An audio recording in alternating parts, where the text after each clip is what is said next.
पाणी पिणारा देवव्रत भीष्म लढे पिऊ नका नाकात बुद्धिमत्तेला पटेल आणि माझ्या कुलधर्माला शोभेल असं वर्तन मी करणार आणि तशी कृती मी घडविणार.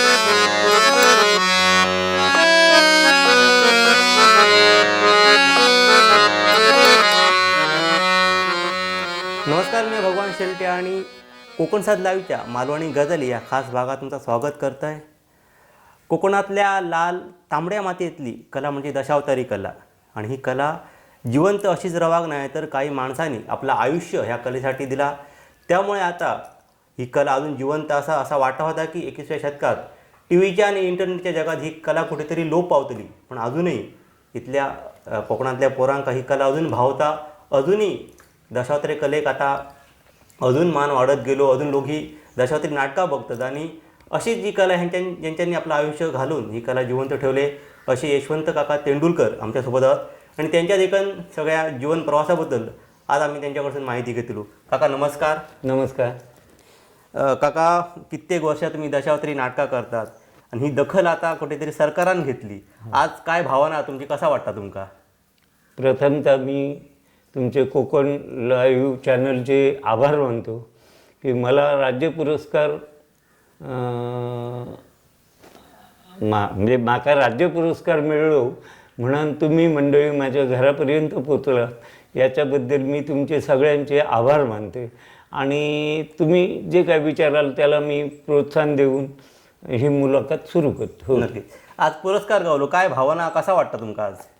आजचा पुरस्कार ज्यावेळी माका जाहीर झालो आणि माका तुषार नाईक यांनी कळवला त्यावेळी माका परमानंद परकोटीचो आनंद झालो. ह्याचं कारण मी गेली 50 वर्ष ह्या दशावतारात जे जे योगदान देता येईल तेता योगदान मी दिलं आहे आणि त्याचं परिपाक म्हणून म्हणजे बूमरँग ह्याच्याप्रमाणे आज माका मिळाला म्हणून हो पुरस्कार, एवढं मोठं राज्य पुरस्कार माका मिळलो. त्याच्याबद्दल हो पुरस्कार उद्या मी स्वीकारीन, पण तो स्वीकारताना माझे कोकणातले सगळे दशावतारी कलाकार ज्यांनी माका मार्गदर्शन केलं ह्या कलेत, माझे गुरु वामन खानोलकर, वामनदाजी खानोलकर, त्यांनी माका मोलाचं मार्गदर्शन केलं. त्याच्यानंतर माका प्रकाश झोतात आणण्यासाठी काही मंडळी त्यावेळची होती, म्हणजे 1978-80च्या काळातील. त्याच्यात प्रामुख्यानं बाबा राणे म्हणजे बाबा कुनुसकर, त्याच्यानंतर गंगाराम उटवणेकर मिस्त्री, बाबा पालव आणि आमचे वामनदाजी खानोलकर, ह्या माणसांनी मला बऱ्यापैकी लोकांच्या निदर्शनात आणून माझे कलागुण प्रदर्शित करण्याची संधी दिली. ते जरी आज दिवंगत असले तरी मी त्यांची आज खूप आठवण करतो आहे, त्यांना मानाचं मुजरे करतं. तर अशा रीतीने माझा प्रवास चालू झालो आणि प्रवास चालू झाल्याच्या नंतरचा काल म्हणजे एक पार्ट टाईम म्हणून चालू केलेला दशावतार मग माझ्या जीवनरोटी तो प्रश्न झालो. त्याच्यात माझं कुटुंब जगलं आणि त्याच्यात माका आनंद मिळलो. त्याच्यात बहुमोल माका सहकार्य वसंत अण्णा म्हणून वसंत परुळकर हे कलाकार त्यावेळेचे दिग्गज होते. त्याने माका मायेनं सांगितलं की बाबा रे, दशावतार हे लोक वाईट म्हणतात, दशावतार वाईट नाही, दशावतारावर आपलं उदरनिर्वाह आपला कुटुंब पोचला जातं आणि त्यांचं तर मार्गदर्शन मी मनात करून ठेवलं आणि त्याच्यामुळे माका जीवनात त्याचं बरोच फायदा झालो.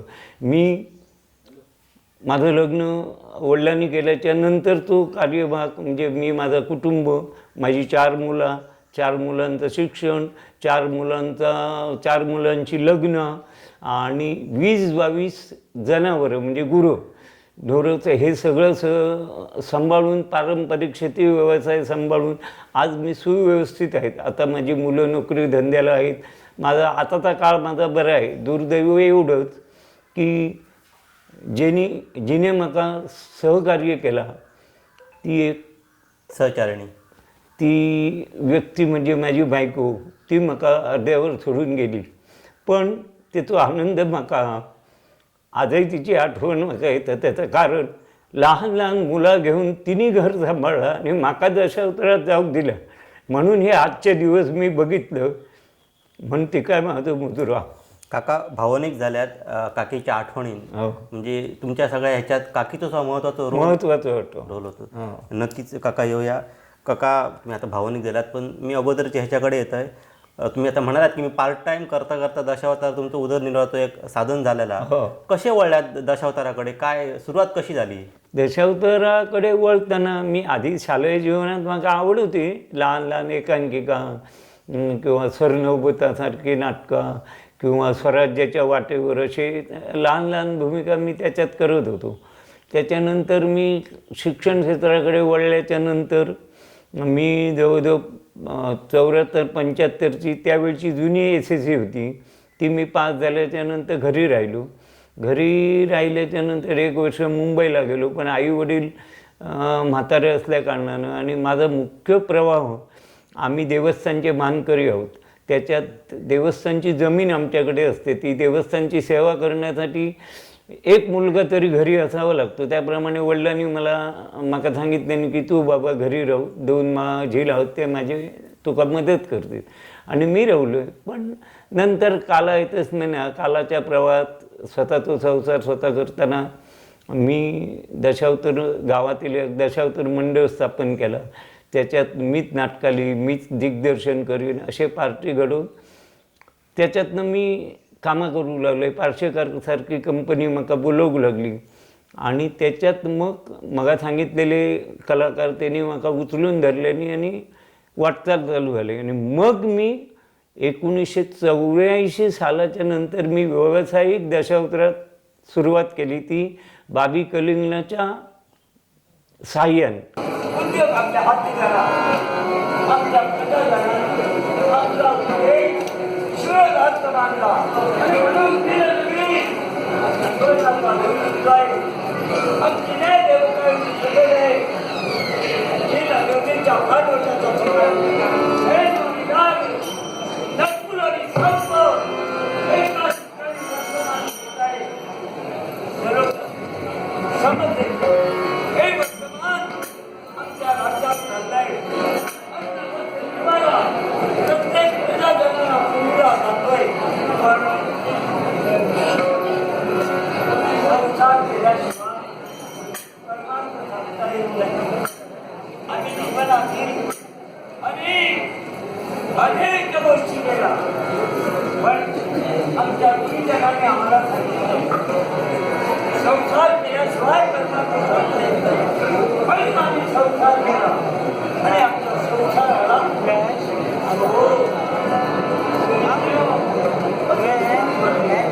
आणि ते म्हणजे रूपांतर. आम्ही आमचं संसार त्याच्यावर केले. गलेला वाटायला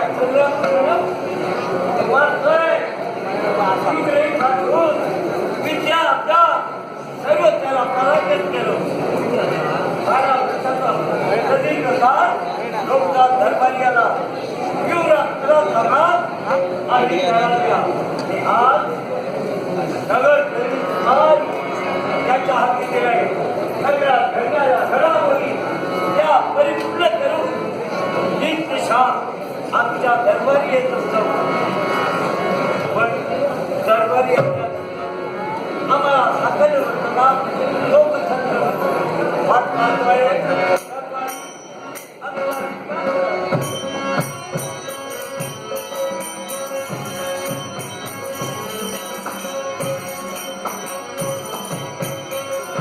कारण बाबी कलिंगण त्यावेळी एक असा प्रसंग निर्माण झाला. आडिवऱ्याला आम्ही गेलो होतो आणि आडिवऱ्याला महाकालीच्या देवळात मी बाबी कलिंगण सांगितलं की तुम्ही कंपनी काढा, मी तुमका सहकार्य देते आणि मी स्वतः येते. त्याप्रमाणे त्यांनी 86-87 सालात कलेश्वर दशावतार नाट्य मंडळ स्थापन केल्याने आणि त्याच्यात मी होते. तिथून माझी खरी लोकआवड निर्माण झाली आणि मी विविध भूमिका करू लागले. व्हिलन, कॉमेडी अशा तऱ्हेची भूमिका केलं, राजासुद्धा केलं.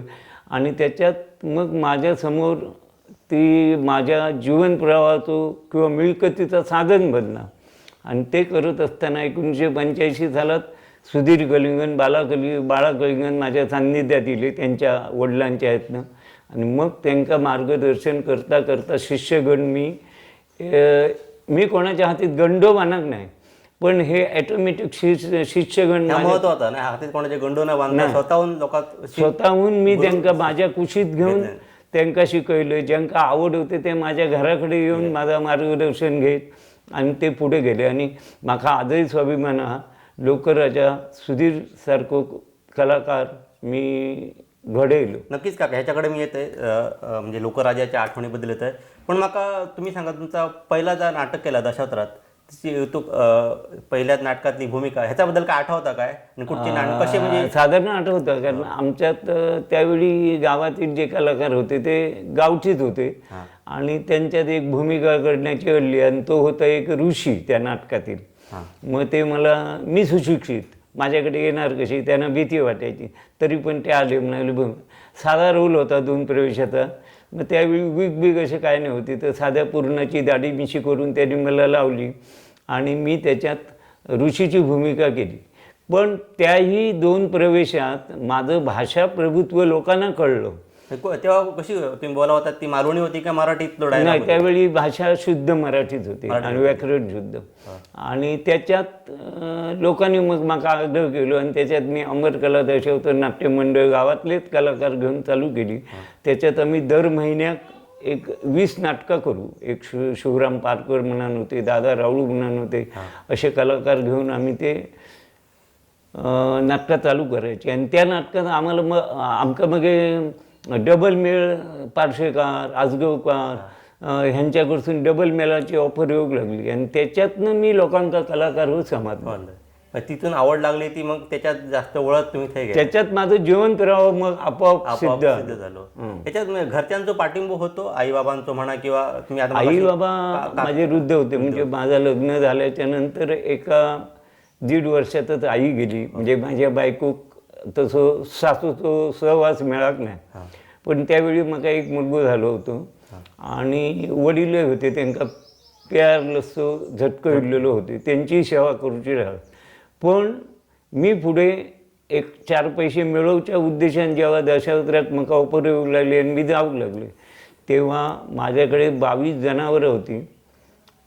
जुन्या पद्धतीचा शेती व्यवहार होता. 2 मुलं होती आणि आई गेलेलीच होती, पण वडील होते. तर ती बाई वडिलांना एवढ्या 5 फूट उंचीच्या माणसाला स्वतः आंघोळ, त्यांचं हगणं सगळं काढून ती मुलांना घेऊन एकटी रात्री झोपून मला सहकार्य करायची. पहाटे 5 वाजायला उठून ती घरचा व्यवहार करायची. म्हणून मी म्हटलं माझ्या मागे तिचे आशीर्वाद आहे. नक्की नक्की. मगाशी म्हणाला तसं की जनावरं होती, शेतीवाडी, सगळं बॅलन्स जमलो सांभाळू व्यवस्थित, म्हणजे तिच्या बॅलन्स जमलो माझा. म्हणजे त्यावेळी काही मग गुरं राखण्यासाठी काही मंडळी पगारी ठेवावी लागली होती, ती ठेवत होतो. नंतर काही एक महादेव नेरुकर, अणसुरकर म्हणून गृहस्थ माझ्याकडे आले. ते मरेपर्यंत 37 वर्ष माझ्याकडेच राहिले. तुमच्याकडे राहिले ते शेवटपर्यंत? हो, शेवटपर्यंत 37 वर्ष होते. मग त्यांचं मरण काळ वगैरे सगळं आम्हीच सांभाळलं. ही मोठी गोष्ट आहे. हां, इथे दहन वगैरे त्यांचं असं कोणी नव्हतं, त्यामुळे त्यांचं सगळं म्हणजे CT स्कॅन वगैरे सगळं माझ्या मुलांना ते जगले पाहिजेत म्हणून केलं. पण त्यांना नंतर लहान ही माणूस की काका आताच्या कलाकारात दिसतं अशी एक, जितकी म्हणजे आपलं कोणच नाही दुसरं माणूस आपल्याकडे येतात, इतके वर्ष राहता, तिच्या पण सेवा करतो, घरातलं माणूस समजतो. ही एक होई संवेदना खायच्या कलाकारात. आता बघा कसं, आता म्हणून मी मगाशी म्हटले बुमरँग ही एक पद्धत आहे. आपण चेंडू भिंतीवर मारुतो, तो तेवढ्याच वेगानं आपल्याकडे येऊचो पद्धत असा. त्या माणसाक मी माया दिली म्हणून त्यांनी माका माया दिली. 37 वर्ष त्यांनी हे सगळं सांभाळला. ते कोणाच्या घरादारात न जाता सगळा सांभाळला आणि त्याचे अडीनडचणी, त्याचं शिकपण, त्याचे कपडे लत्ते, त्याच्या काही आवडीनिवडी असतील त्या सगळा मी सांभाळला. म्हणून तो माणूस 37 वर्ष माझ्याकडे राहिला. शेवटच्या वर्षी फक्त 10 महिने तो अंथरुणावर होता. माझ्या मुलानं त्याची सेवा केली, मी सेवा केली. आणि नंतर त्याचं देवासन झाल्याच्या नंतर मी करोनात असताना त्याचं देवासन झालं, तरी माझ्या मुलांनी त्याचा यथोचित दहन वगैरे करून मार्गी लावलं. त्याच्यामुळे आत्ताचा विचार केला तर एवढी माणुसकी नाही भेटत नका. कारण माझ्या समोर आताचे कलाकार म्हणजे जरा काय असं त्यांना काय एक प्रसिद्धी गावली काय हवेत असल्यासारखे असतं त्याच्यावर सहमत आहात त्याच्याशी तुम्ही? साहेब मी कोणावर आरोप करू शकत नाही, पण मी एकंदरीत आरोप नाही म्हणत, मार्गदर्शन करताना प्रत्येकात मी असं केलं की तुम्ही हिमालय एवढे व्हा, पण पाय तुमचे भूमीवर असू नये. पाय जमिनीवर असले तरच तुमची यशोगाथा उंचावर जाते. आणि तसा सुधीरासारख्या माणसाने तर आपल्या जीवनात बाणवलेली म्हणून ते लोकराजाही ठरले. तर आता त्या कलाकारात हे थोडासा दुर्मिळ आता मान्य, दुर्मिळ म्हणजे अगदीच तुमका खालच्या आत्ता एक मांजर बाळगण्यासुद्धा कोणाक नकोसा. नक्कीच काका मी आता तुम्ही बऱ्याच वेळा लोकराजांची आठवण केल्यात, सुधीर कलिंगनांची. काय सांगाल त्यांना तुम्ही कसे घडवल्यात आणि ते लोकराजा कसे आले, काय अशी वेगळे पण होता लोकराजा सुधीर कलिंगन आठवणी काय सांगतात? मगाशी मी म्हटल्याप्रमाणे त्यांनी 1985 सालात बाबी कलिंगनांनी खानोलकर कंपनी संचालक म्हणून चालवून घेतली आणि त्याच्यात मी होते. त्यावेळी त्यांनी पहिल्याच दिवशी मला सांगितली की 2 मुलं बाळा कलिंगन एक आणि सुधीर कलिंगन एक तुझ्या ताब्यात आहोत, तू ह्यांका घडवचे आणि काय करूचे. मग मी त्यांच्यासाठी त्या बाल कलाकारांसाठी मी लवांकुश नाटक काढलं. लवांकुश म्हणजे त्यांना घडवताना एकदम ह्या वयात 13-14 वर्षाच्या मुलांका मी सुधीर कलिंगन तुमच्याकडे येलो तर किती वर्षाचं होतं? 13-14 वर्षाचे होते. हो एवढं होतं. पोरगो अगदी उमेदीतलं, म्हणजे 8वीतून त्यांनी शाळा सोडली. अशा परिस्थितीत मी माझ्या चादरीत घेऊन त्यांना सगळं शिक्षण दिलं. लवांकुशातून त्यांना वर काढले. नाना गोसावीसारखे सीता, बाबी कलिंगनासारखं मारुती, मी वाल्मिक स्वतः आणि ते लवांकुश, सावळाराम निरकर एक सहकारी. अशा यातून त्या नाटक इतक्या बहरला की कुडाळसारख्या शहरात 8 वेळा आता करून घेतला गेला. 8 प्रयोग झाले त्याचे. 8 वेळा कुडाळच्या ह्याच्यात 8 वेळा झाला आता माझ्या आठवणीप्रमाणे. असं तर नंतर जसं सुधीर मोठं होऊ लागलो तशी आख्यानं मग बदलीत गेली. मग त्याच्या वयानुरूप अभिमन्यू काढला, त्याच्या वयानुरूप ते कुष्ठरोगी होता म्हणून ता काढला, त्याच्या ह्याच्यामध्ये दुसरं एक आख्यान काढला मी. त्याच्यात 100 ते 150 चाबूक तो काढता, म्हणजे दुष्टबुद्धी म्हणून एक आख्यान होतं. विषदिजी असं त्याच्या नाटकाचा गाभा होता. त्याच्यातलं कोणते हे तर म्हणजे विषदिजी असं होतं त्याच्यात. आणि ते लहान वयातील कलाकारासाठी होतं ते त्याच्याकडून करून घेतले. त्याच्यात मी दुष्टबुद्धी आणि माझ्या हातून तो हंटराचे 150 फटके खायचा, पण तो पोर कधी हल्ला नाही, सोसत राहिलं आणि त्यांनी ते केलं. त्याच्यानंतर साम प्रताप काढला, त्याच्यात तो गाजला. मग अशी त्याच्या वयनारोप नाटकं होत गेली. ती ययाती देवयानी पासून शनी महात्म्यापासूनची नाटकं घडत गेली. वेडाचंदनबद्दल काय सांगाल? वेडाचंदनात त्याला घडवताना मी असं केलं. वेडाचंदन ज्यावेळी चरित्र काढलं त्याच कालावधीत एक कुडाळात एक वेडा फिरत होता. तो कधी भैरवाच्या देवळाकडे असायचा, कधी भांगसाळीवर असायचा, तर कधी गवळ देवाकडे असायचा. म्हणजे वेडाचंदनची स्टोरी एक तुम्ही वेगळी अशी एक आजूबाजूची परिस्थिती काल्पनिक चरित्र होतं ते. आणि त्याच्यात तोपर्यंत सुधीर एसटीमध्ये कामाला लागला होता.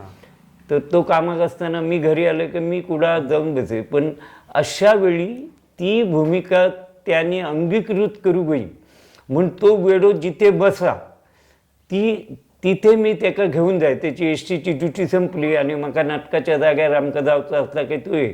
मग मी त्याला सांगे, रे 2 वडापाव घे. तर कशा? अरे सांगते तू घे. ते वडापाव घेतलं का मी त्या वेड्याची जागा बघितलेली असायची. मग मी त्याला सांगायचं चल भैरवबाकडे तर का, मग तो मका भैरवबाकडे घेऊन जाय. मग तिथं नेल्याच्या नंतर वेडा कसे हावभाव करतो, त्याका दिलेले वडेपाव तो कसं खातो, ते खाताना त्याच्या तोंडातून लाळ कशी गळते, अशा बारीक सारीक सगळ्या गोष्टी मी त्याला अनुभवायला दिलं. आणि मग त्याला मग तो मला म्हणायचं, काका तुम्ही मला इथे कशाला आणलं? हे बघ मी तुला इथे निसर्ग दाखवायला आणलेलं आहे, हे बघ हा स्वानुभव आहे. तुला वेडाचंदन करताना ह्या कृती अंगीकृत तू करून घेऊ वयस म्हणून तुका येईल. असं त्याका 4-5 वेळा त्याचे गाठी बिटी घालून दिल्याच्या नंतर खरोखर वेडो कसं असतं हो सुधीर कलिंगनाच्या नसा नसात रोमात भिनलो. आपण त्याच्यामुळे वेडाचंदन अजरामर झालो ना. अजरामर नाही, मी आत्ताच सांगेन पुढे कोण होय ह्याचं भविष्य नाही, पण होतो नाही, पण ह्याच्या मागे जाऊक नाही आणि ह्याच्या पुढे होतो नाही, पण झालो तो सुधीर कलिंगनच झालो. आणि त्याच्या मागे मी माझे परिश्रम उभे केले. हे बाकीचे नैसर्गिक गोष्टी त्याला दाखवलं म्हणून तो घडत गेलो आणि त्याका तोड नाही. तसंच साईबाबासुद्धा त्यांनी तसंच घडवलं, सुंदर घडवलं. तसं साईबाबा दशावतारात कोणीही करूच नाही. का माणूस म्हणून सुधीर कलिंगन कसे होते, काय त्यांची काय आठवण सांगशाल? काय सांगू आता, पुन्हा बायकोच्या आठवणी तर नाही माका गईवरून येत तुम्ही हात घातलात का, कारण सुधीर बोला तोंडाळ वाटा फटकळ वाटा, पण तसं नव्हतं. तो फणसासारखं होतो, बाहेरसून काटेरी पण आतून अगदी मऊ रसा. आत्ता त्याच्या पुढ्यात कोणतरी गेलो आणि त्याला सांगला सुधीर माका डॉक्टरसाठी 200 रुपये होय किंवा 500 रुपये होय.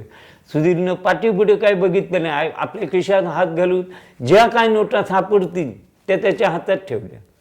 त्या माणसात उद्याची काळजी मुळीच नव्हती.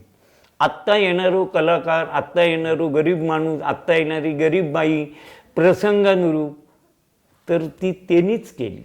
ती आता माका दिसत असा माका तरी वाटणार नाही. म्हणजे सुधीर कलिंगन दशावतार म्हणून ग्रेटच होते, माणूस म्हणून सुद्धा ग्रेट होते. ग्रेट म्हणजे सांगण्याच्या पलीकडे ग्रेट होती, एवढी माणुसकी होती त्याच्यात. आता तुमचं उदाहरणच सांगते तर सांगते, पुढे एक प्रश्न पण सांगते. 1920 सालात माका करोना झालो.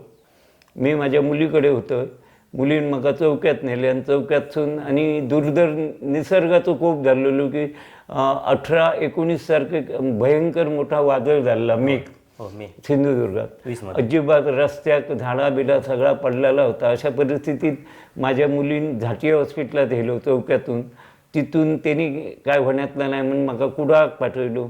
तशीच रिक्षा कुडा जी राण्यांकडे आणली. जी राणे म्हणाले आपल्याकडसून काय होतं नाही, कारण त्या लोकांका समजून चुकलेला होता की ह्या माणसात करोनाची लक्षणं असत म्हणून त्यांनी म्हाका वरशीक पाठवलं. वरशीक जाईपर्यंत म्हाका 2.5-3 झाले.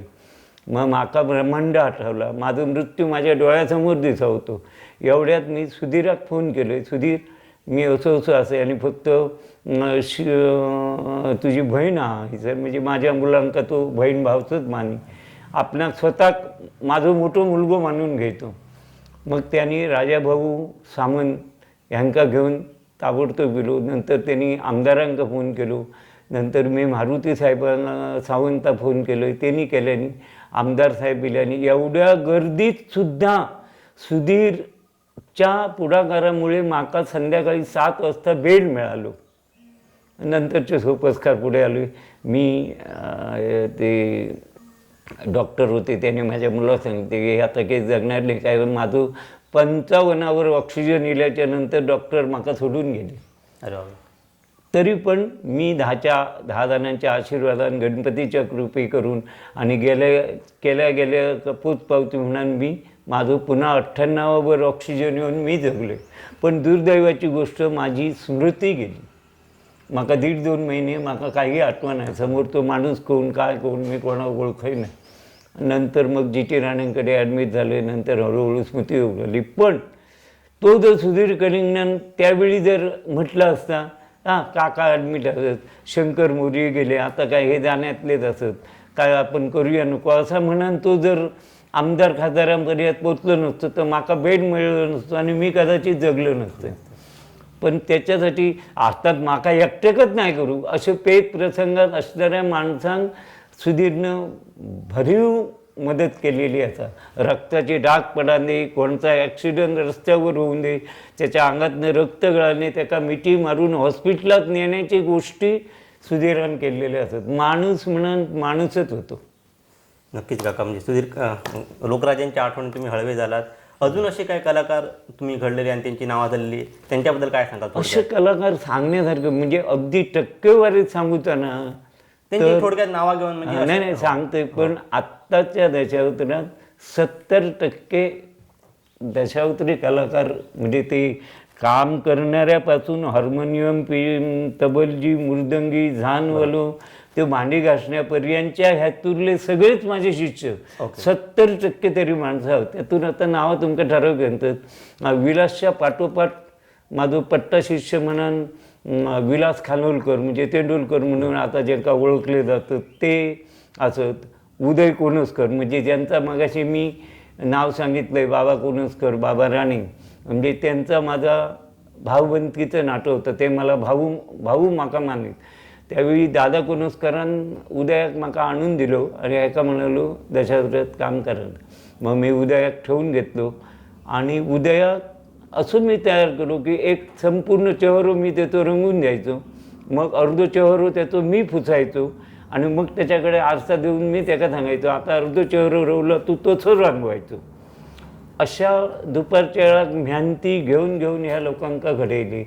त्याच्यानंतर संजय वालावकर, प्रशांत मिस्त्री, बाळा कलिंग असे दिग्गज खूप. आता माझ्याकडे मार्गदर्शनासाठी सुद्धा बाबा मयेकर, शेणई, मोरेश्वर सावंत, तुमचे आता आघाडीचे आमचे कलाकार आशवेकर, त्याच्यानंतर वांगाणीचे पप्पू नांदोसकर, अशी बरीच मंडळी रात्री यायची माझ्याकडे. मंडळी कधी रात्री अपरात्री तर तुम्ही कधी रात्री 1 वाजेनी 2 वाजेपर्यंत आली तरी मी त्यांना मार्गदर्शन करायचो. किंवा आता सुधीर मुंबईला असा आणि मुंबईवरनं मग फोन येलो रात्रीचे 2 वाजले असेल. दुसऱ्या दिवशी नाटक असायचे, रात्री तालीम व्हायची नाटक संपल्याच्या नंतर आणि त्याला कुठेतरी यक्ष प्रश्न उभा रवलो तर माका तो मुंबईतून फोन करी असं असं प्रश्न हा त्याचं उत्तर का. इतक्यात नाही तर तो डबल बारीक द्या. मी कधी डबल बारीक नाही पण तो डबल बारीक द्या. पण डबल बारीक समोर प्रतिभुवान केलेलो प्रश्न तो रात्री 2 वाजता सुद्धा माका फोन करून विचारे. त्याचा एक आशास्थान मी होते. त्याच्यामुळे माका तो विचारी काका असं असं प्रश्न विचारला रात्री 2 वाजता फोन करून तुमका विचार डबल बारीचा प्रश्न. हो डबल बारीचा फोन घेत ते रात्रीचा फोन घेत तुम्ही. हो जागच यायची. तर आता चिडाक नाही त्यांच्यात तुम्ही. चिडा तर नाही हो. आता हे बघा आई मुलास्तन पण करताना कधी रागावणार नाही. मी त्यांना प्रत्येक वेळा असं सांगी माऊली ती माऊलीच असतात पण आईच असता माता असता पण मी तुमची गुरु माऊली असे अर्थात माका राग 100 पटीन धुडकावून देऊचा माझ्याकडे. आणि त्याच्यासाठी मी त्यांना एक संस्कृत वाक्य सांगाय प्रभो निर्मळ नधरी ऐसा गुरु कशाला आणि गुरुपदी निष्ठा नधरी ऐसा शिष्य कसाला. तेव्हा गुरुजवळ अपपर भाव नाही आणि त्याच्यामुळे मग आता तो ज्ञानेश्वरानं हात ठेवलो तो रेडो वेद गायलो तो पूर्वाजन्मी कोण होतो असं रात्री 2 वाजता प्रश्न विचारित होता. मग त्यावेळी त्याचा उत्तर दे. पण मी माझ्या मधल्या काळात वाचन खूप केलं असल्यामुळे मी सगळ्यांका पुराण उरव किंवा सगळ्यांचे शंका समाधान करे. आजही दिग्गज कलाकार माका शंका विचारतात. ते दादा राणे असतील म्हणजे मंगेश राणे ते असतील, जयसिंग राणे असतील. पण काही प्रश्न रवले तर ते अजूनही माका विचारतात अरे बुवा यशवंत तो काय प्रश्न. काका अजून एक प्रश्न तुम्ही दशावतारी कंपनी चालवलं आहे त्याच्यावर मी येतलोय पण आता बोलताना तुमचे अजून एक शिष्य पण बाजूगात तुमचे तर असे कलाकार तुम्ही मग असे माका म्हटल्यात की ॲप्रेंटिस म्हणून तुम्ही ठेवून घेतल्यात आणि त्यांचं रोजीरोटीचा प्रश्न सुद्धा भागवल्यात. ह्या कुठे कमी दिसता ही ह्या तुमका सुचला कसा नक्की. हे बघा त्यावेळी तो प्रश्न असं होतो समजा मी त्या एका माणसाक समजा दिवशी 50 रुपये देऊचे केले तर ॲप्रेंटिस समजा 4 ठेवले मी. पहिलीच कल्पना असते दशावतारात पहिली ॲप्रेंटिस ठेवण्याची पहिली. मोठ्या कुणी ह्याच्या आधी कोणत्याही दशावतार मी टोकपणे सांगू शकाल कोणीच अशी माणसं तयार करू नये. उलट फक्त दशावतार हीच परंपरा होती. एखाद्या कंपनीत एक पार्टी तयार झालो की त्याका जादा पैशाचा आम्ही जाऊन दुसरीकडे नाही. माझ्याकडे त्याच घडला. पण मी 1992 सालात अशी परिस्थिती होती की पार्टी पुढे मिळताना कठीण होते. पण त्या मुद्दीत INTने वालावली एक शिबिर घेतला दिल्लीची INT आणि त्याच्यात कॅसेटिंग वगैरे झाली त्या बघून एक हे तयार झाले. पण हे अप्रेंटिस तयार करताना चौघांका 50-200 रुपये आले. ती एक माझी ठेव होती जमेची, म्हणजे महिने एका दिवसाक म्हाका 200 रुपये उरत, गणित घाला पुढे रवत. पण मी त्याची अभिलाषा ठेवक नाही. मी एकच अभिलाषा ठेवले, हे 200 रुपये घातले आणि ह्याच्यातलं एक कलाकार जरी माझ्याकडे रवलो तरी माझे पैसे पुढे पिकटले. ह्या सदरात मी त्यांना 50 रुपये एक अगदी फुकट नाही, रोजी खाण्याचं होयच सगळं, पण 50 रुपये तरी त्यांना देऊन मी ठेवून घे. त्याचं म्हाका आणि बाकीच्या मंडळांका भविष्यात खूप फायदो झालो. नक्कीच काका, तुम्ही मगाशी म्हटल्या तसा एक कंपनी 13 वर्ष चालवल्यात, तो काय अनुभव होतो ती सांभाळताना? म्हणजे कुठच्या संकटांना सामोरं जावं लागला, अडीअडचणी इले, काय अनुभव होते फक्त थोडक्यात जरा सांगा काय होतं? ती एक गंमत म्हणजे अशी, हे जी मी पहिली कंपनी चालवली ती चेनवणकर गोरे दशावतार नाट्य मंडळ कवठी. त्या कंपनीची अशी स्थिती होती की कोण नाटक त्यांचा म्हटलं, दहिकालो त्यांचं म्हटलं कोण बघूकच जायना. आणि माझी परिस्थिती अशी होती की करार करू 5 रुपयाचं स्टॅम्प पेपर घेऊ, माझ्याकडे 5 रुपये नव्हते. ते दुसऱ्याकडून जाऊन मी ते करार केलो 5 रुपयाच्या साध्या आपलं स्टॅम्प पेपरवर, आणि मी ती कंपनी घेतली. त्यांच्याकडे दुसरा काही सामान नव्हता, एक गणपती आणि एक मोर आणि फाटको तुटको पॅटार होतो, असं तर सामान मी घेतला.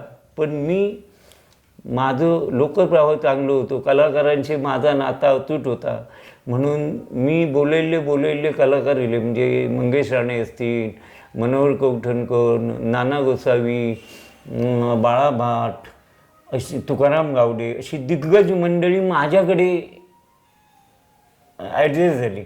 आणि त्याच्यामुळे 1-2 महिन्याचा दशावतार 180 दिवसावर म्हणजे 6 महिन्यावर पोचला. एवढी उत्क्रांती झाली. आणि ती अडचणी खूप गेले, लोकांनी मला सहाय्य केली.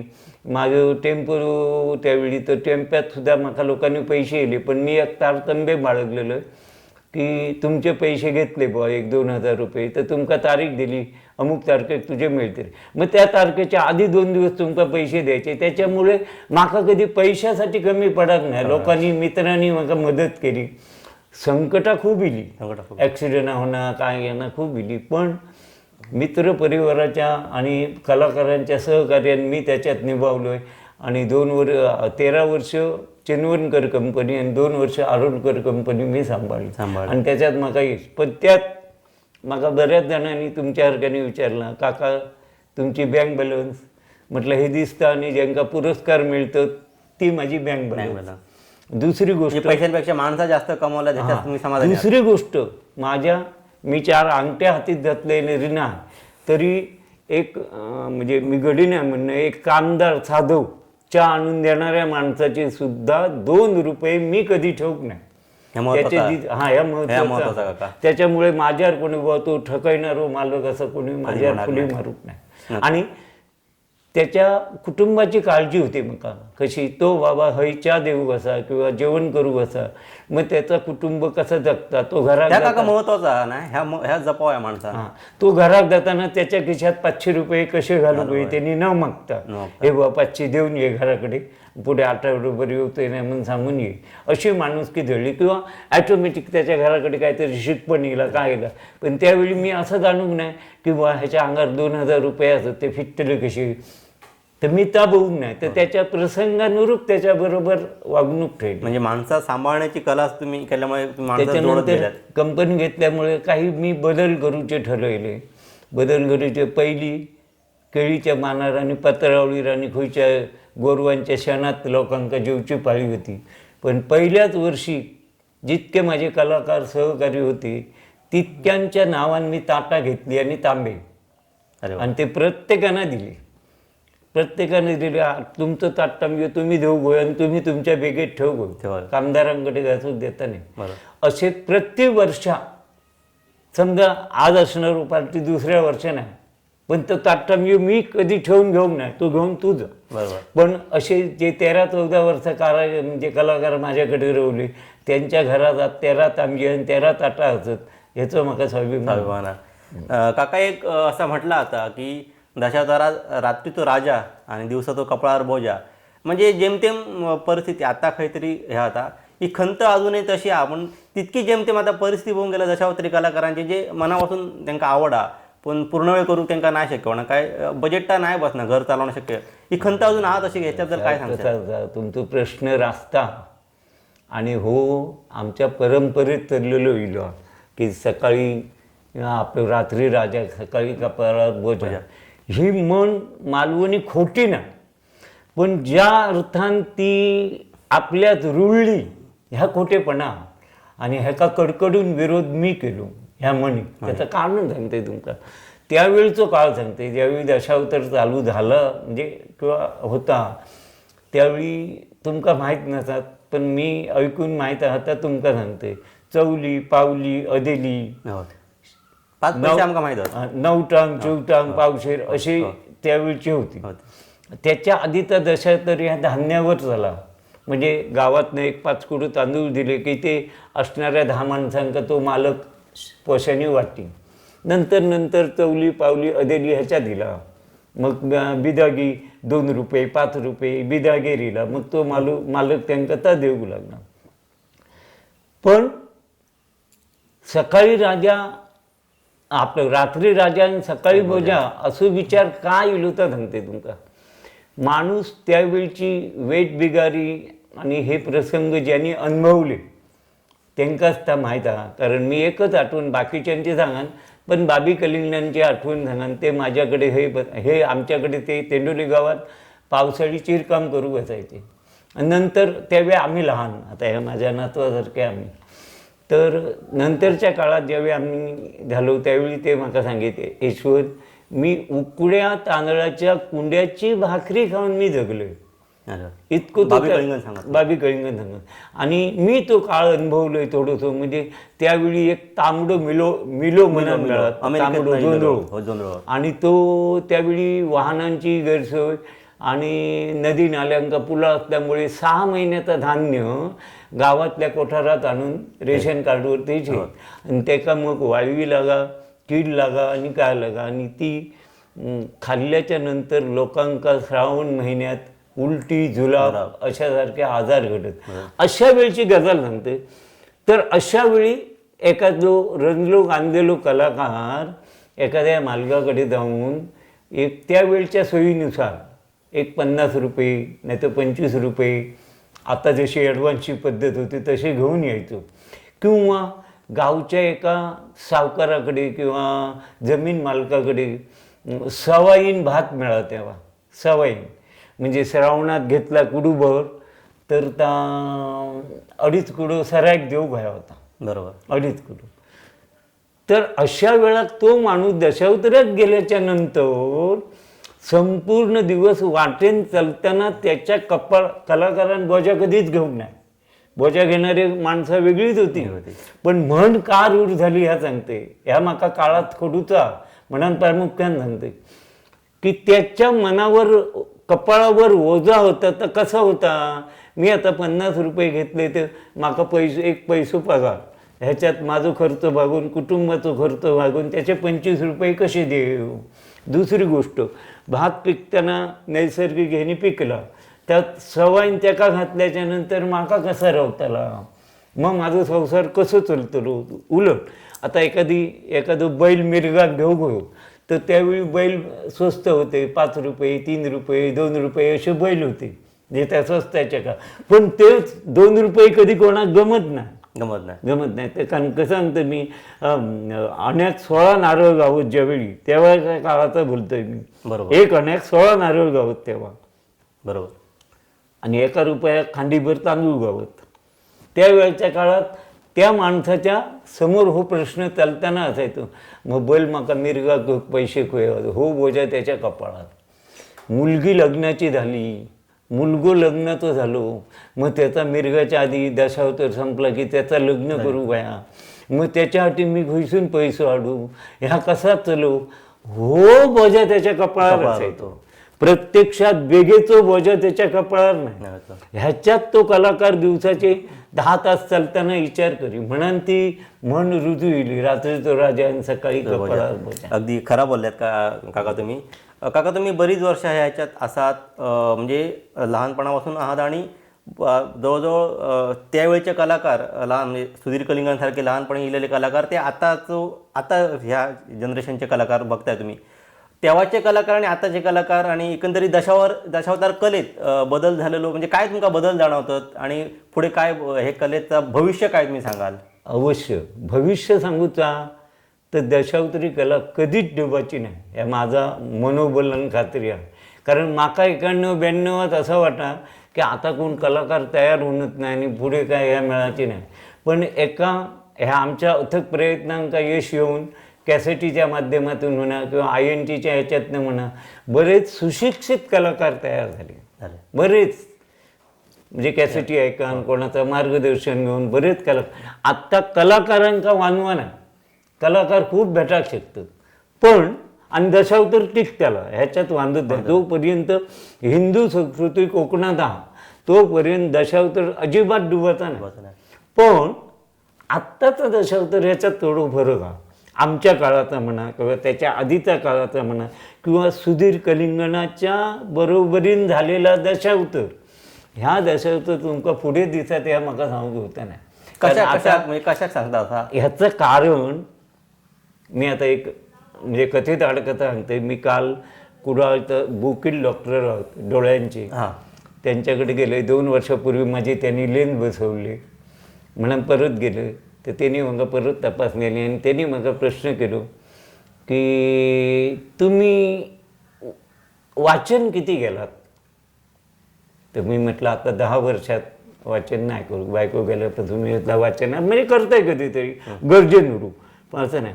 पण त्यावेळच्या काळात रॉकेलच्या बत्तीवर किंवा पणतीच्या उजेडावर मी जा ग्रंथ वाचन किंवा कसलोय कागद असणे जा वाचन मी केलं तर खूप केलं.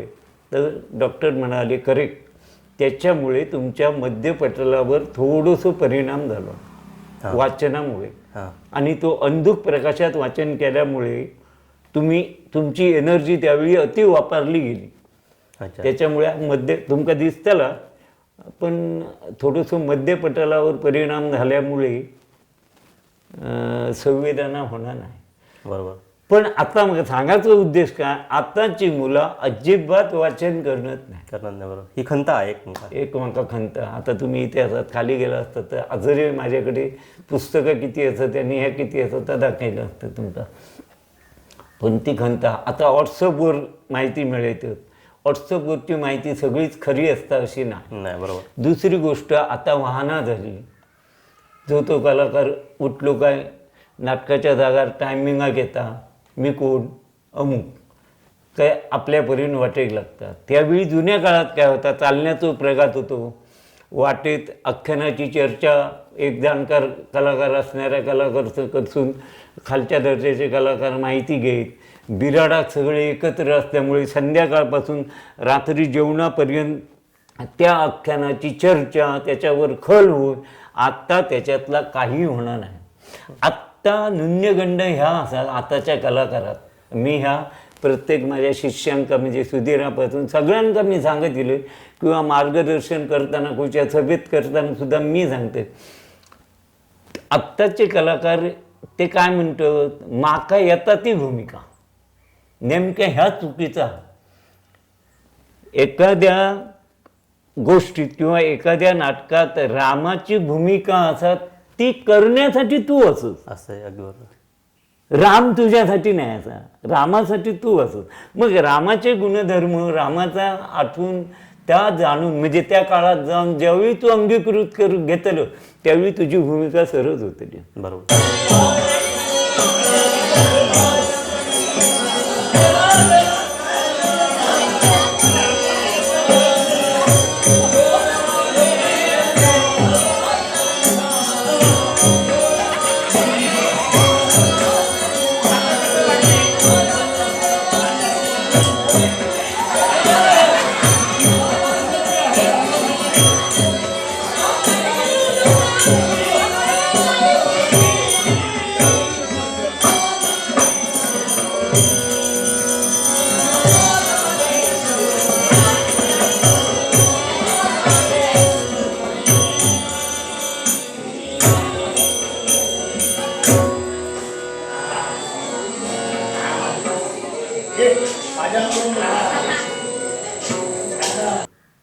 ह्याचं उदाहरण तुमका चंदनचा सांगितलेला सुधीर दत्ता. बरोबर. आत्ताचे कलाकार का करत नाही, माका येतात दशावतार. मग त्यात ते शांताबाईची गाणी घालतील काय दुसऱ्याची घालतील आणि त्याचं बट्ट्या बुलबुळून जगतील. माका त्या मान्य नाही. मान्य नाही. काका 1 मिनिट फक्त एखाद्या आता नाटकात शीर्षात आणि एखादं डायलॉग म्हणा कशात या आमच्या संबंध कोकणवासियांका आठवला लोकतले ना आठवत पण आता पटकर आकच मी विचारल्याच्या ना. होय होय, मी ह्या राज्याचा राजकर्ता आहे खरा. पूर्वजांच्या पूर्वपुण्याईने देवाच्या आशीर्वादाने लेखणी अंकुश लगाम राजसूत्र माझ्या हाती आहेत. पण मी कोण आहे हे मी समजण्यासाठी मी अंतर्मनाने मला प्रश्न केला आहे. राजा या पदवीचं पात्र जगती कुणी नसे मानवी, म्हणून राजा ईश्वर इच्छा बळे चालवी. मी परमेश्वराचा अंश माझ्यात असल्याने मी लाख प्रजाजनाचं पालन करतो आहे ही माझी भावना असायला पाहिजे. आणि त्याप्रमाणे माझ्या लोकांना जगविण्यासाठी वाचविण्यासाठी त्याच्या उन्नतीसाठी अन्न वस्त्र निवारा शैक्षणिक गरजा पाणी अडवा पाणी जिरवा नैसर्गिक आपत्तींना तोंड द्या असं मी मार्गदर्शन करून माझ्या प्रजाजनांना उन्नत करण्याचं कार्य करतो. वा वा काका. काका आता या लिहिलेला नाही काय नाही, आता तुम्ही काय म्हटलात त्याच्यावर मी बोललो. काका आपली वेळ संपत दिली. एक शेवटचा प्रश्न विचारतोय. तुम्ही दशावताराचा सर्वोच्च जो आता पुरस्कार होतो तो गावलो, संबंध देशभरात तुमचा नावळ झाला. आयुष्याची संध्याकाळ असं म्हणू शकतो आम्ही आता. हो, हो. संध्याकाळी असा आता काय वाटतं एकंदरीत आणि ह्याच्या पुढच्या कलाकारांसुद्धा काय तुम्ही सांगाल भावी पिढीक दशावताराच्या आणि या आयुष्याच्या संध्याकाळी काय आमच्या दर्शकांना सांगाल? आयुष्याच्या संध्याकाळी म्हणजे मी माका समजू लागले म्हणजे दिवसापासून मी वार्ताहर, दिग्गज समीक्षक, दिग्गज कलाकार म्हणजे नालंग भाऊसारख्या कलाकारांबरोबरही मी वाद घातलेले असतात. ही मंडळी काय म्हणता की 700 ते 800 वर्षापूर्वी आपला दशावतार इला म्हणजे कर्नाटकातून इला असं म्हणतात. पण माझं ह्या गोष्टीत प्रखर विरोध आहे. दशावतार ह्या ब्रह्मलिखित असा आणि त्याचं उगम सामवेदापासून असा. जे वाचन करतील त्यांना ह्या समजता. पण त्या काळानुरूप बदलत गेला. आमचं आदिमानव आदिपुरुषांनी दशावतार म्हणजे केला निर्माण. पण त्या काळात ज्या परिस्थितीत आदिमानवाची परिस्थिती होती त्या प्रदेशात केला किंवा त्या कारकिर्दीत केला. आतासुद्धा आमच्या कारकिर्दीत दशावतार पुढे चलत आहा त्या माध्यमा घेऊन सुद्धा चालत आहा. तुमका एक गोष्ट मध्येच सांगतो. मी गीतागती ज्ञानेश्वरी 1994-95 पहिलं दशावतारात ट्रिक्सिनचं खेळ आणलं. त्यावेळी त्याच्या आधी आता ट्रिक्सिनं खूप झाली पण पहिला दशावतारात ट्रिक्सिन मी आणला. हां, तर त्यावेळी सुद्धा काही बदल करणारे मी केले. मी त्याच्यात व्हायोलिन आणली, मी त्याच्यात ढोलकी आणली, मी त्याच्यात हे आणली बुलबुल आणलं आणि पेटी मृदंग असा आणण्याचा प्रयत्न केले. पण गाववाले देणारे बिदागी आणि त्या कलाकारांची बिदागी याच्यात किशाचं मेळ बसना म्हणून मी तर सोडला. पण मी ते प्रयत्न करून बघितले.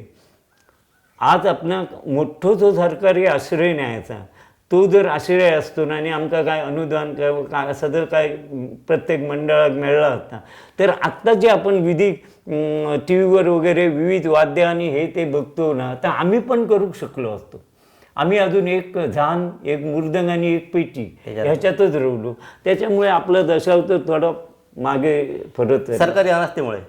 सरकारी अनास्था म्हणजे सरकार अनास्था त्याच्यामुळे माझी एक खंत आहे. आणि सरकारी आस्था ओढवण्यासाठी जे स्थानिक आमदार खासदार किंवा जे मान्यवर असतील ज्यांचा वजन सरकार दरबारीत अशा व्यक्तींनी आणि थोडं काही हे केलं नाही. त्याच्या उलट मी कालच्या एका मिटिंगीत सांगितले आमच्या जीवनाचे शिल्पकार आम्ही असो पण आमची मंडळं अशी एक होऊन आम्ही आता करूया अशी आमच्यात पारंपरिक दशावतारात किंवा आता जी 182-80 मंडळं झाली त्यांच्यात कोणाच्यात एकोपा नाही. ह्या आमचा दुर्दैव.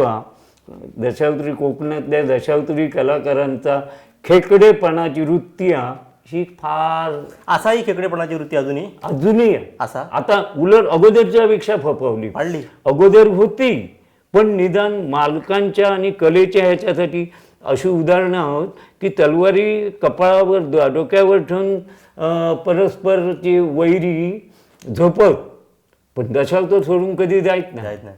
बेगेत गुन्हे भरून कधी घरात जायत नाही. आता ते जातं, अरे वा. पण ते कलेसाठी एकत्र राहून श्रीपाद राजपाद बिराडात त्यांचा नाही पटला तरी स्टेजवर एकामेकाच्या तोंडात तोंड घालीत, एकामेकाच्या उष्ट्याचा खायत, असा त्या कलेत होता. आता ह्या रावाक नाही, हा? ह्या रावाक नाही. काय कारण असतात काकाचा? ह्या कारण अहमभाव. गर्व. अहमभाव. त्याचं तुमका एक मागे उदाहरण सांगते, तुमची वेळेवर बंद राहून सांगते. तुमका 1920 सालाच्या आधीचं कारकीर्द सांगते. बाल गंधर्व आणि केशवराव भोसले यांचं एक प्रयोग होतो टिळकांच्या मदत निधीसाठी, आणि बालगंधर्व आणि केशवरावाची आता नाटकांची मला आठवण नाही ना त्या, पण बालगंधर्वांचा नाटक होता. तर त्याच्यात बालगंधर्व आणि केशवरावांचे पाय धरूचे असतात. ही भामिनी आणि ते धैर्यधर, आता हिला ना माझ्या लक्षात, ही भामिनी आणि ते धैर्यधर. तर त्यांच्या लोकांनी तर करूच लागलं, नाही नाही नाही, मग आमचे केशवराव आणि बालगंधर्वाचे पाय किंवा बालगंधर्व आणि केशवरावाचे पाय धरूचे कित्या, असं अहंभाव येलो. आणि त्याच्यात त्या नाटक करूक बघितलं. नंतर त्या नाटक झाला, काही मंडळी केली, पण त्यावेळी सुद्धा टिळकांच्या त्या सहभागात 20,000 वर्गणी जमलेली, म्हणजे तिकीट विक्री आहे, आणि ती टिळकांच्या ह्याका दिली. तसंच आता मी हरेशचे पाय मी किती धरू, मी यशवंत काका मी पाय किती धरू, असं तो अहंभाव. पण तुम्ही आता ह्या होऊ नये म्हणत ह्या नवीन ह्यांका कलाकारांका काय सांगाल? मी एकच नाही, मी सांगू लोकराजा सुधीर सांगा, मी स्टेजवर मालक नाही, माझ्यावर लात मारू येईल म्हणजे मारूकच आहे. मी आजही त्याच कलाकारांना सांगते, तुम्ही स्टेजवर माणूस नाहीच असत. तुम्ही मगाशी सांगितल्याप्रमाणे तुम्ही राम नाही असा तर राम तुमच्या ना, मग तो स्टेजवर करू बघा. ती जर वृत्ती बदलली तर आपले दशावतारचे दिवसही बदलतील असं मला वाटतं. बदलतील असं वाटतं. हां, नक्कीच. काका तुमचे गुरुंचो वामनराव खानोलकर खानोलकर ह्यांच्याबद्दल एक थोडा हे सांगा. सुद्धा हे कमी शिकलेली व्यक्ती होती. वामनराव खानोलकर हे विलासराव खानोलकरांचे काका, म्हणजे ही आमची गुरु परंपरा. यांचं गुरु मी आणि विलासरावाचं गुरु मी. अच्छा. हे माझे गुरु आणि मी त्यांचं गुरु, अशी परंपरा चालू. पण मी आता फरा फाउंडेशन म्हणजे केर याची मंडळी जी प्रेमानंद देसाई, त्याच्यानंतर देसाई ॲडव्होकेट, त्याच्यानंतर गवेस, माझ्या इच्छेसाठी सुधीराच्या इच्छेसाठी गुरु परंपरा हो पायंड दशावतारात पहिलो मी घातलो, आणि तो घालण्यासाठी ह्या त्रय वर्गाचे माका सहाय्य लाभलं, आणि माझ्या इच्छेसाठी त्यांनी त्या चालू केलं. मी शतशः त्यांचे आभारी आणि त्यांचं ऋणी असे. त्याचं कारण ह्या गुरु परंपरा ही दशावतारात कोणी अजून करून नाही होती. नवल गुरु रायाचे आरत आमच्यात असा, म्हणजे गुरुची आठवण करूची परंपरा आमच्यात असा, पण गुरु करण्याची आणि गुरुच्या आज्ञेप्रमाणे वागण्याची परंपरा नाही रवली, आणि ती ह्याच्यापुढे टिकाच असं काय मला वाटलं नाही.